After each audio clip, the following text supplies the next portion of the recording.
আসসালামু আলাইকুম। চলেন আজকে আমি আপনাদেরকে একটা হাঁস রান্না করে দেখাই।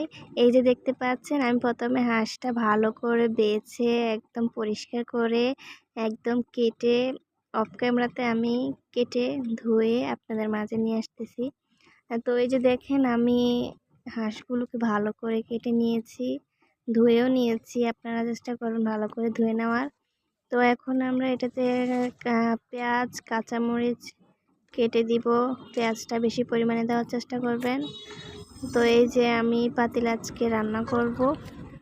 তো আমার মা আমাকে দেখিয়ে দিচ্ছে, আমার মা সব কিছু এখন দিবে। এই যে প্রথমে লবণ দিয়ে দিল, স্বাদ মতো লবণ দেওয়া হয়েছে। তারপরে হলুদের গুঁড়া দিয়ে দিবে, হলুদের গুঁড়া দিয়ে দিয়েছে অনেকটা পরিমাণ। তারপরে হলুদের পরে আমরা এখানে মরিচের গুঁড়া দিয়ে দিলাম। তারপরে মরিচ দেওয়ার পরে আমরা সবটুকু পেঁয়াজ এবং কাঁচামরিচ দিয়ে দিব। এখানে বেশি পরিমাণ পেঁয়াজ লাগবে যেহেতু আমরা ভুনা করব। তারপর আমরা এখানে আদা রসুন দিয়ে দিব। প্রথমে রসুন দিয়ে দিয়েছি, বেশ অনেকটা পরিমাণ রসুন আছে এখানে।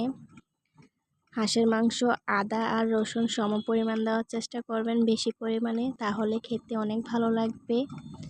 হাঁসের মাংসে এমনিতেই আদা রসুন একটু বেশি দিতে হয়। তো এখানে আমার মা আদা আর রসুন দিয়ে দিয়েছে। তারপরে এখানে তেল দিয়ে দিব, সয়াবিন তেল দিয়ে দিয়েছি।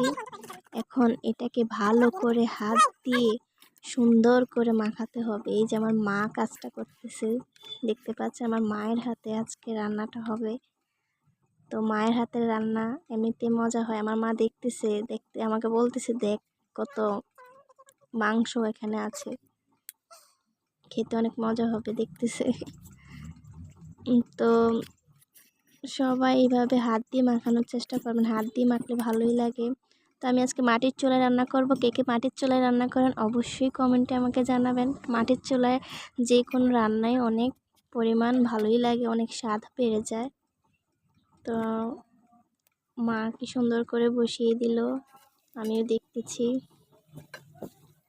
মাঝে মধ্যে লাড়াচাড়া করে দিবেন, অবশ্যই, না হয় লেগে যাওয়ার সম্ভাবনা থাকতে পারে।